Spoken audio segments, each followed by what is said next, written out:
मेरी बेटी आलिया किसी गुलाब की कली की तरह खिल रही थी कि अचानक वो मुरझाने लगी थी।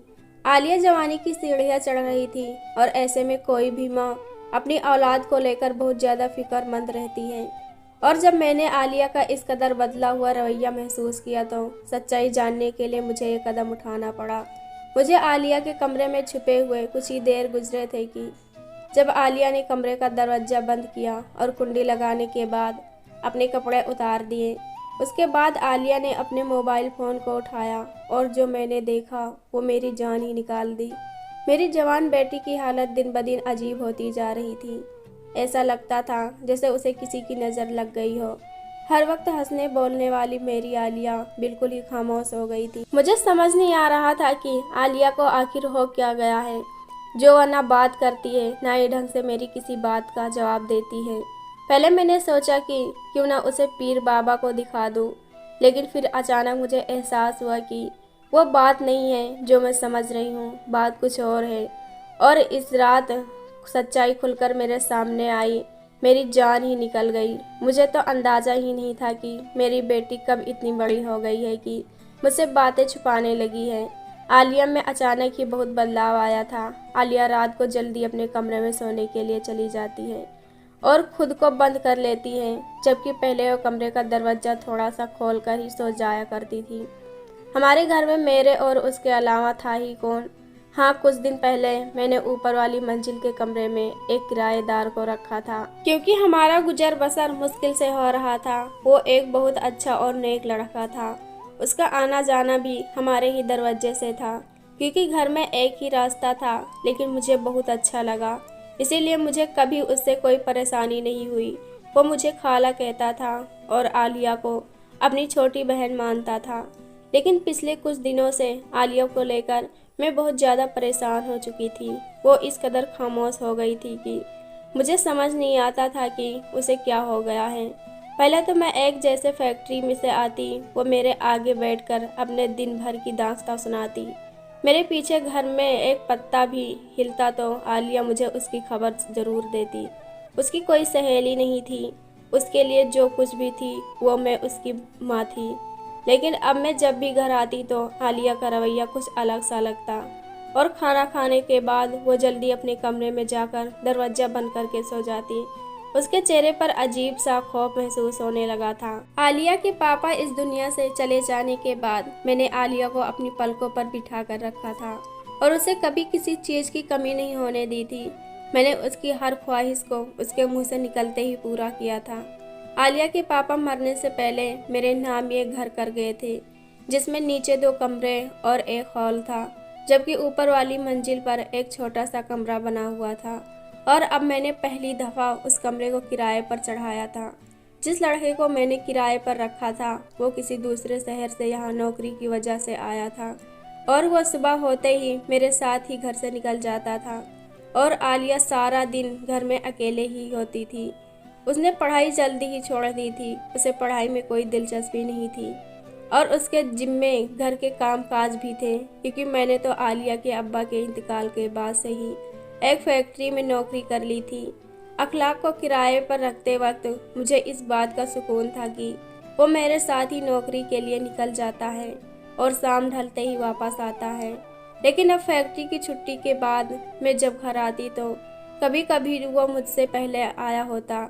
उसका नाम अखलाक था और उसे देखकर मुझे यकीन हो चला था कि उसका ताल्लुक़ किसी अच्छे ख़ानदान से है। इसलिए मैंने भी उसे अपने घर में रख लिया था, क्योंकि मुझे पैसों की ज़रूरत थी। आलिया जवान हो रही थी, वो 16 साल की उम्र में ही बहुत बड़ी लगने लगी थी, इसीलिए मैं जल्दी उसकी शादी करना चाहती थी। उसके पापा के मरने के बाद मैंने अकेले ही घर और उसकी जिम्मेदारी उठाई थी और उसे किसी सौतेले बाप के साए में पलने नहीं दिया था। लेकिन पहली ही नज़र में हम किसी के बारे में ये बात तो नहीं जान सकते।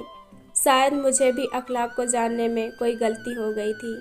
कभी कभी जैसे कोई दिखाई देता है वो ऐसा होता नहीं है। और अब मुझे रह रहकर ये एहसास हो रहा था, फैक्ट्री से जो तनख्वाह मुझे मिलती उससे मैं घर का खर्चा चलाती। वो पैसे महीने भर में ख़त्म हो जाते हैं। आलिया की शादी के लिए मुझे और पैसों की ज़रूरत थी और इसलिए मैंने अखलाक को एक अच्छी रकम पर ऊपर वाला कमरा किराए पर दे दिया था।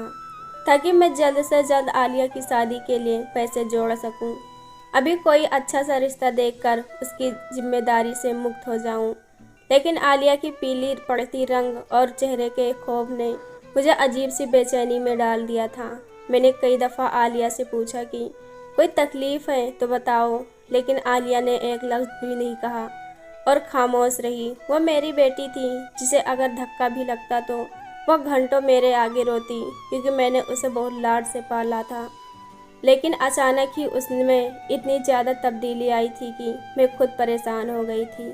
आलिया मुझसे कोई बात, बहुत बड़ी बात छुपा रही थी और यही बात जानने के लिए आज मैंने फैक्ट्री से छुट्टी कर ली थी। अभी मैं हॉल में बैठे सोच रही थी कि मैं किस तरह से आलिया से मालूम करूं। तभी मैंने अखलाक को घर में दाखिल होते देखा। उसके चेहरे पर मुस्कुराहट फैली हुई थी। आते ही उसने मुझे सलाम करके आलिया की तरफ देखा। उसे दिन में घर पर देखकर मैं हैरान हुई, क्योंकि उसकी नौकरी तो शाम तक की थी और अभी तो दिन के 12 बजे थे। और यह सोचकर मुझे परेशानी हुई कि क्या वो अक्सर ऐसे ही दिन में घर लौट आया करता था। अखलाक मेरे साथ बैठ गया और उसे देखकर आलिया जल्दी से किचन में चली गई। लेकिन अखलाक की नज़रें उसी की तलाश में थीं और वह मुझसे बात करते हुए बार बार किचन के दरवाजे की तरफ देख रहा था। मैंने अखलाक से पूछा कि नौकरी कैसे जा रही है। तब उसने बताया कि फ़िलहाल वो नौकरी के तलाश में है और जल्द ही उसे नौकरी मिल जाएगी। उसकी बात सुनकर मैं चौंक उठी, क्योंकि वो तो एक बड़ी कंपनी में नौकरी करता था। फिर वो नौकरी की क्यों तलाश कर रहा था। वो कहने लगा कि खाला, 15 दिन पहले ही मेरी नौकरी ख़त्म हो गई है और अब मैं नई नौकरी की तलाश में हूँ। वो बता रहा था कि वो रोज़ ही कुछ घंटे नौकरी की तलाश में सड़कों पर घूमता है, लेकिन आज के दौर में नौकरी की तलाश इतना आसान नहीं है। वो तो और कुछ भी कह रहा था, लेकिन मेरा दिमाग एक ही बात पर अटक गया था कि पिछले 15 दिन से दिन के वक्त भी घर में वो मौजूद रहता था और आलिया ने इस बात का जिक्र तक नहीं किया। मेरे दिल में अजीब अजीब ख्यालात आने लगे। आलिया की रोज़ रोज़ बिगड़ती हुई हालात और अखलाक की नज़रें मुझे किसी अनहोनी का पता दे रही थी, और जो कुछ मेरे दिमाग में चल रहा था मैं वो बयान नहीं कर सकती थी। दोपहर के खाने के बाद मैंने बातों बातों में आलिया से अखलाक के बारे में सवाल किए तो वो चौंक कर मुझे देखने लगी। उसके बाद वो सरसरी सी हाँ हूँ में जवाब देते हुए निवाला ही खाकर उठ गई। मैंने आलिया को जवाब देकर कहा कि आज तो तुम्हारी पसंद का खाना बना है, फिर क्यों इतनी जल्दी खाकर उठ गई हो। आलिया पलट के मेरी तरफ देखकर मुस्कुराई, कहने लगी, अम्मी, गर्मी इतनी है कि कुछ खाने को जी नहीं चाहता। आलिया की यह बात मुझे बहुत परेशान कर गई, क्योंकि आलिया को हमेशा से ही गर्मियाँ पसंद थी। सर्दी तो उसे बर्दाश्त नहीं होती थी। बहुत सारे कपड़े पहनने के बावजूद भी वो कांपती रहती थी। सारी सर्दी उसे लगातार खांसी होती और वह फ्लू से परेशान रहती। आज वही आलिया गर्मी से परेशान थी। जब वह सोने के लिए अपने कमरे में जाने लगी तो मैंने कहा कि बेटी, कमरे का दरवाज़ा खुला रख कर सोना, गर्मी बहुत है। वो कहने लगी, अम्मी, मुझे बंद दरवाजे में ही नींद आती है। अगर मैं दरवाज़ा खोल कर सो जाती हूँ तो बार बार आँख खुलती है। मैंने एक गहरी नज़र आलिया पर डाली, जो सर से पाँव तक बदली हुई महसूस हो रही थी। आलिया तो हमेशा ही मेरे कमरे में सोने के बहाने ढूंढती थी, लेकिन मैंने खुद से कुछ वक्त पहले ही उसका कमरा अलग दे दिया था। मुझे यह फिक्र सताती थी कि एक ना एक दिन आलिया को रुखसत होकर जाना है, और अगर वो मेरे इतनी करीब रहेगी तो मेरे लिए उसे रुखसत करना बहुत मुश्किल होगा, क्योंकि इतनी बड़ी दुनिया में मेरा आलिया के अलावा कोई नहीं था। और उसके जाने के बाद मैं बिल्कुल तन्हा हो जाती। मेरी बेटी जवान हो रही थी, और जवान बेटियों की माएँ अक्सर ही फिक्रमंद रहती हैं, और कुछ ऐसा ही हाल मेरा भी था। न जाने कि सुबह से मुझे अखलाक का वजूद खटक रहा था। रात के खाने के बाद मैंने अपनी बेटी को ज़बरदस्ती अपने साथ लेकर बैठ गई कि चलो आज हम दोनों माँ बेटी कुछ देर बातें कर लेंगे। कि इतने में अखलाक सीढ़ियाँ उतरकर नीचे चला आया। शायद वो कहीं बाजार जा रहा था, लेकिन हम दोनों को देखकर हमारे पास ही आ गया था। मुझे उसका इस तरह से हमारे दरमियान बैठना आज चिढ़ महसूस हो रहा था, जबकि अक्सर ही हम दोनों बैठकर बातें किया करते थे। जैसे ही वो हमारे दरमियान आकर बैठा तो मैं खामोश हो गई। मैं अकेले में आलिया के साथ कुछ वक्त गुजारना चाहती थी, ताकि आलिया से इस तब्दीली की वजह जान सकूं। लेकिन अखलाक की मौजूदगी में मैं उससे कुछ नहीं पूछ सकती थी। कुछ ही देर में मैंने अखलाक से कहा कि बेटा आप भी जाकर आराम करो, रात बहुत हो गई है, हम दोनों भी सोने के लिए लेटने वाले हैं। जबकि मेरा इरादा सोने का नहीं था, लेकिन अखलाक को भेजने के लिए मैंने झूठ का सहारा लिया। अखलाक शायद मेरा मतलब समझ गया था, इसीलिए वो खामोशी से उठकर चला गया। मैंने आज तक उसको बहुत अच्छा और नेक ही पाया था, लेकिन शैतान कब किसी को बदल दे, इंसान को क्या खबर। थोड़ी ही देर में आलिया भी अपने कमरे में जाकर दरवाज़ा बंद करके सो गई, लेकिन मेरी नींद उड़ चुकी थी। मुझे अखलाक की नज़रें कुछ अजीब उलझन में डाल रही थी। उसका आलिया से बात करने की कोशिश करना, बहाने बहाने से उसे देखना और दिन में मेरी गैर मौजूदगी में भी घर में होना, मुझे सब कुछ अजीब लग रहा था। और सबसे बढ़कर आलिया का बदलता हुआ रवैया। रात मैंने करवट बदल बदल कर गुजार दी और जब सुबह उठी तो आलिया का चेहरा फिर से भी वो बुझा हुआ था। ऐसा लगता था जैसे वो रात भर सोती ही नहीं है। मैं फैक्ट्री से इतनी ज़्यादा छुट्टियां नहीं कर सकती थी, इसीलिए मजबूरन मुझे आलिया को घर छोड़कर जाना पड़ा। लेकिन मेरा सारा ध्यान उसी में अटक रहा और मैं अपना काम भी सही तरह से नहीं कर सकी। बहुत मुश्किल से जैसे तैसे मैंने आधा दिन गुजारा, लेकिन आलिया को लेकर मेरे दिमाग में अजीब से ख्याल आ रही थी। इसलिए मैंने आधी छुट्टी ली और घर वापस आ गई। घर के दरवाजे की चाबी मेरे पास हमेशा रहा करती थी। मैंने सोचा कि आलिया काम में मसरूफ़ होगी, इसीलिए खुद दरवाज़ा खोलकर अंदर आ गई। लेकिन यह देखकर मेरी हैरत की इंतहा न रही कि अखलाक आलिया के पास खड़ा कुछ बात करने में मसरूफ़ था। उन दोनों को एक साथ देखकर मेरे तन बदन में आग लग गई। यकीनन आलिया और अखलाक ने मिलकर कुछ ऐसा किया था कि जिसकी वजह से आलिया के चेहरे का रंग फीका पड़ गया था। आलिया की खूबसूरत जवानी और हुस्न देखकर अखलाक ने उसके साथ कुछ ऐसा वैसा ना कर दिया हो। ये ख्याल आते ही मेरे अंदर बेचैनी की लहर दौड़ गई। मैंने दिल में इरादा कर लिया था कि मैं अखलाक को फ़ौरन ही चलता करूँगी और अब कोई नया किराएदार नहीं रखूँगी। अपनी बेटी की खामोशी के पीछे यकीनन कोई बहुत बड़ी बात छुपी हुई थी और अब मुझे इस वजह को जानना था। और मुझे अंदाज़ा था कि यह वजह कहीं अखलाक ही है, क्योंकि अखलाक के इस घर में आने से पहले आलिया एक आम जिंदगी गुजार रही थी। वो यहाँ से वहाँ उछल कूद करती और हंसती मुस्कुराती रहती। रात जैसे ही आलिया अपने कमरे में सोने के लिए जाने लगी तो मैंने उससे कहा कि मैं सोने के लिए अपने कमरे में जा रही हूँ। आलिया तुम एक बार घर के दरवाजे को अच्छी तरह चेक करके आओ। और मैं खुद भागकर उसके कमरे में जाकर छुप गई।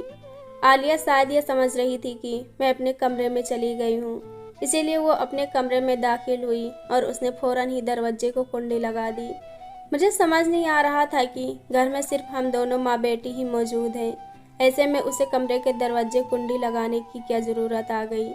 उसके बाद जैसे ही उसने कपड़े उतारे तो मेरी जान ही निकल गई, क्योंकि न जाने आलिया कपड़े क्यों उतार रही थी। कहीं अखलाक कमरे में तो नहीं है। मुझे लग रहा था कि मेरी जवान बेटी किसी गलत चक्कर में पड़ गई है और मेरी गैर मौजूदगी में उसने कुछ ऐसा कर दिया है जिससे मुझे शर्मिंदगी का एहसास करना पड़ेगा। मैंने जल्दी से सारे कमरे में नज़र दौड़ाई, लेकिन मुझे कोई नज़र नहीं आया। आलिया ने अपने पलंग पर पड़ा हुआ मोबाइल फ़ोन उठाया तो मुझे लगा कि मेरे कदमों तले से ज़मीन निकल जाएगी, लेकिन आलिया ने अपने फ़ोन का टार्च जलाया। कमरे में अंधेरा था और वो शायद कमरे की बत्ती नहीं जलाना चाहती थी। उसके बाद आलिया ने मोबाइल की टार्च की रोशनी में अपनी अलमारी में से एक गोल सी डिबिया निकाली और उसमें मौजूद क्रीम अपने जिस्म पर लगाने लगी। बहुत गौर करने पर मैंने देखा कि उसके जिस्म पर जगह जगह छोटे छोटे सुर्ख छत्ते बने हुए थे, जिन पर वो आहिस्ता से क्रीम लगा रही थी। अंधेरे की वजह से मुझे बिल्कुल सही से तो नहीं दिखाई दे रहा था, लेकिन मैं जान गई थी कि आलिया को कोई बीमारी हुई है और आलिया को शायद इन छत्तों में बहुत तकलीफ़ है, क्योंकि क्रीम लगाते हुए उसकी आंखों से आंसू बह रहे थे। उसकी तकलीफ़ देखकर मैं तड़प उठी। आलिया न जाने मुझसे कब से ये बात छुपा रही थी और जाने उसे कौन सी बीमारी हो गई थी जिसकी वजह से वो इस कदर तकलीफ़ में थी। मैं जो अखलाक को लेकर गलतफहमी का शिकार हो चुकी थी, मैंने एक दफ़ा भी ना सोचा कि शायद से आलिया को कोई तकलीफ़ हो। मैं अचानक ही पर्दे के पीछे से निकलकर आलिया के सामने आई तो वो मुझे देखते ही परेशान हो गई और अपने कपड़े पहनने लगी। मैंने उसका हाथ पकड़कर रोक लिया और कहा कि मुझे दिखाओ ये तुम्हें क्या हो गया है। मैं एकदम ही रोने लगी। वो कहने लगी, अम्मा मैं आपको ये बात बताना नहीं चाहती थी, लेकिन कुछ दिनों से मैं इस बीमारी में परेशान हूँ। मेरे पूरे जिस्म में बहुत तकलीफ़ है और जगह जगह सुर्ख रंग के छत्ते बन गए हैं। पहले मैंने सोचा था कि बाद में आपको बता दूं, लेकिन फिर मुझे समझ आया कि आप मेरी बीमारी को लेकर बहुत ज़्यादा परेशान हो जाएंगी, तो हमारे पास इतने पैसे भी नहीं हैं कि हम किसी अच्छे डॉक्टर को दिखा सकते।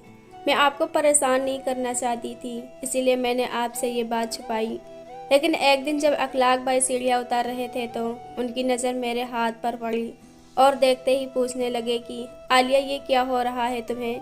मजबूरन मुझे उन्हें सब बता दिया था कि मुझे इस तरह की कोई बीमारी हो रही है, लेकिन मैंने ये बात अम्मा को नहीं बताई है।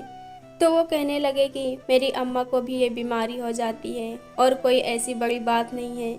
मैं तुम्हें इसकी दवा ला देता हूँ, तुम्हें 1 महीने के अंदर अंदर आराम आ जाएगा। आप सारा दिन फैक्ट्री में काम करती हैं और मैं ये नहीं चाहती थी कि आप मेरे ही बारे में सोचती रहें और परेशान रहें, इसीलिए मैंने ये बात आपसे छुपा ली। मैं सारी सारी रात सो नहीं पाती हूँ और तकलीफ़ से जागती रहती हूँ।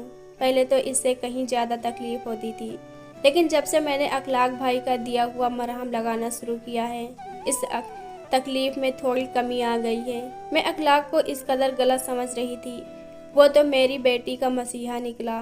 मैंने आलिया को डांट कर कहा कि आइंदा मुझसे कोई बात नहीं छुपाना, क्योंकि पिछले 2 दिन से मैं तुम्हें लेकर बहुत परेशान हो रही हूँ। वो कहने लगी, अम्मा अब मैं बड़ी हो रही हूँ और मुझे एहसास है कि आपने मेरी खातिर कितनी कुर्बानियाँ दी हैं। पापा के मरने के बाद आपने दूसरी शादी नहीं की, क्योंकि आप मुझे सौतेले बाप के साए में नहीं देखना चाहती थी। मेरी खातिर आप हमेशा अपनी ख्वाहिशों को कुर्बान करती रहीं और अपनी ज़रूरतों को मार मार कर मेरी ख्वाहिशों को पूरा करती रहीं। मैं जानती हूँ कि आपने अखलाक भाई को भी इसलिए किराए पर रखा है, ना कि आप मेरी शादी के लिए पैसे जोड़ सकें, इसीलिए मैं आपको ज़्यादा परेशान नहीं करना चाहती थी। आलिया की बात सुनकर मैंने उसे गले से लगा लिया। मेरी बेटी को मेरी कितनी परवाह थी और मैंने ना जाने क्या क्या सोच लिया था। अगले दिन मैं आलिया को लेकर एक डॉक्टर के पास गई तो उन्होंने अखलाक की दी हुई क्रीम देखकर बताया कि आलिया बहुत अच्छी दवा इस्तेमाल कर रही है और यकीनन जल्दी ठीक हो जाएगी। डॉक्टर ने कुछ खाने पीने वाली चीज़ भी बताई जिस पर आलिया को अमल करना था। जब हम डॉक्टर के पास से घर पहुंचे तो अखलाक सीढ़ियाँ उतरकर कहीं बाहर जाने की तैयारी कर रहा था। मैंने उसे अपने पास बुलाया और शुक्रिया अदा किया तो कहने लगा, खाला ये तो मेरा फ़र्ज़ था। आलिया मेरे लिए बिल्कुल मेरी छोटी बहन जैसी है और मैं उसे तकलीफ़ में नहीं देखना चाहता था, लेकिन आलिया ने ये बात आपको बताने के लिए मना किया था। मैंने उससे पूछा कि अखलाक तुम कहाँ जा रहे हो, तो कहने लगा कि खाला मेरी एक बहुत अच्छी जगह नौकरी लग गई है और मैं मिठाई लेने जा रहा हूँ। यह सुन के मुझे बहुत खुशी हुई और मैंने पूरे दिल से अखलाक की नौकरी मिलने पर मुबारकबाद दी। वो वाकई एक नेक और अच्छा लड़का था जिसने मेरी गैर मौजूदगी में मेरी बेटी के साथ भलाई की थी। वो आलिया को वाकई अपनी छोटी बहन की तरह मानता था और उसने भाई होने का फ़र्ज़ निभा भी दिया था। शायद इसीलिए उसकी आजमाइश का वक्त भी ख़त्म हो गया था और उसे नौकरी मिल गई थी। अच्छे लोगों के साथ हमेशा अच्छा होता है। मैंने खुदा का लाख लाख शुक्र अदा किया कि मैंने अपनी बेटी या अखलाक के साथ कोई ऐसी बात नहीं की थी कि जिसकी वजह से मुझे उन दोनों के आगे शर्मिंदगी का सामना करना पड़ता। 1 महीने के बाद ही आलिया की तकलीफ़ और बीमारी दोनों ख़त्म हो गई और वो फिर पहले की तरह घर में उछलती फिर रही थी और मैंने सुकून का सांस लिया था। माँ अपनी बेटियों को हंसता मुस्कुराता देखकर ही जीती है। आलिया को हंसता मुस्कुराता देखकर मुझे नई ज़िंदगी मिल गई थी। दोस्तों यह कहानी कैसी लगी कमेंट बॉक्स में ज़रूर बताएं। वीडियो को लाइक करो, चैनल को सब्सक्राइब करो। हम ऐसी कहानी आपके लिए लाते रहेंगे। धन्यवाद।